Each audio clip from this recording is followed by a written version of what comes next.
ألا تسمع؟ ألا تسمع؟ اسمعوا أيها الشعراء أصوات السابقين، اسمعوا أيها الشعراء أصوات السابقين، تلك الأصوات الآتية من أعالي السماوات، تلك القادمة من غياب الأبعاد والبدايات، مزلزلة الشمس والقمر بالمجرات. ألا تسمعون نداء الأطياف؟ نصت الآن، نصت وانحط للكلمات. لا تقاوم النور، لا تقاوم النور البعيث من الأعماق، واتركوه ينصهر مع قدسية العبارات. كلمات كالبراكين في الحناجر تنخر بهممها عباب المسافات، وتضرب بالصواعق أليم الحياة، وتضرب بالصواعق أليم الحياة، فترج قلب الأجناس والكائنات. كم هو عظيم حديث السماء، وكم هي هينة كل الحيوات. أتوق لها وأصبو لما وراء المرئيات. فأرفع يدي عن الدنا ومعاركها الخاسرات، وأترك فيها حذائي وكل متعلقاتي، وأنثر في العقول أشعاري وكتاباتي. وكل لمن أحبني حبك في ذاتي، واسمك مكتوب على صدر ذكرياتي. وأنت يا من غدرت بميثاقي وأكلت خبزي وسرقت خيراتي.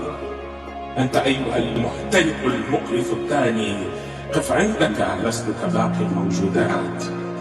أنا أسمو لحد التلاشي، فلا يجوز مقارنة انسياب النهر بمجاري القاذورات. فهل بعد هذا الضرب أقف عند الساقي لأطلب كأسا آثما من الحسرات؟